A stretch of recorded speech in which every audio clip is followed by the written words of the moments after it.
In the meantime, now to Joe and now to Mark, who says Tom doesn't scare them. I'm talking about Republican Congressman Joe Walsh of Illinois and Tea Party Patriots co-founder Mark Meckler.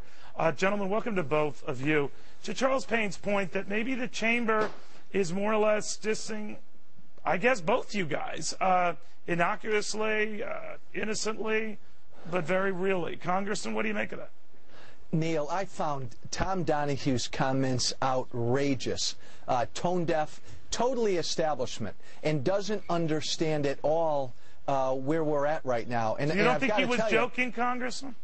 No, not at all. If he was joking, Neil, he was joking as much as the president was joking yesterday when he said maybe these shovel-ready projects weren't really shovel-ready. I'm tired of these little jokes. Hey, if Tom Donohue is more comfortable having Nancy Pelosi as Speaker next year because he wants to get rid of all of us Tea Party fiscally conservative freshmen who came here on a mission to save our kids from the debt we're placing on their backs, then fine. He can have Nancy Pelosi as his Speaker. I found his comments outrageous.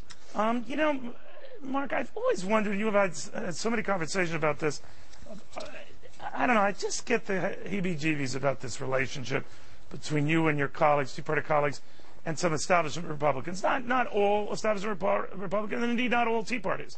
But that when something comes up like this, it's another gnawing example of not quite a great relationship. Are you having trouble with the Republican leadership? Well, of course, and it's exactly what we expected, Neil. We didn't come to Washington to make friends with the Washington establishment, which is exactly what Tom Donohue is. He's completely out of touch with the American people. By a vast majority, the American people say do not raise the debt ceiling. Let's not forget that the U.S. Chamber supported TARP. They supported the stimulus. They supported the auto industry bailout. All debacles not supported by the American people. And when he says he's going to throw them out, let's remember who actually puts these people in office. It's the American people. It's not the U.S. Chamber. So, Mark, you don't take him at it. I mean, he has had a lot of fights with the administration, even though they're just across the street from one another there. There's been a tension convention between those two folks for a while. You don't take him at his word that he's just a fair and balanced critic? Well, I think it's fair to say that occasionally we'll be on the same side of an issue as the U.S. Chamber of Commerce. That's as it should be. It's issue by issue. Right. Today, he is on the wrong side of the issue. Okay, Congressman, I want to update you on something that's just come in here. Paul Ryan, your House Budget Committee chief, says he wants Standard & Poor's, these are the ratings folks, to discuss the quality of U.S. government credit with his panel just as this deadline nears on the U.S. debt limit. Of course, S&P was among those that threatened a downgrade of U.S. Debt if this whole debt thing wasn't, dealt with expeditiously. What do you think of his move to meet with them? Well, I think it's a good move, Neil. I'd like this to be public. I think it's important for the public to hear where Standard & Poor's is at and why they are so concerned about the fiscal condition in this country.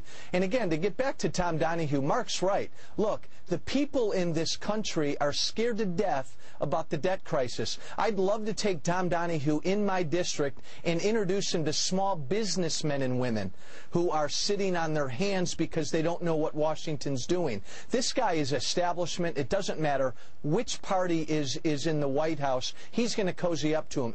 He is yesterday, Neil, and the American people have had it with members of both parties who don't understand how serious this debt crisis is. By the way, you both sound like third-party guys. No, not at all, Neil. Mark will tell you, the Tea Party movement has put their faith in this Republican Party one last time to deliver. And if we don't deliver right now, who knows what's going to happen? Gentlemen, thank you both for so much breaking news here. We do appreciate you taking the time.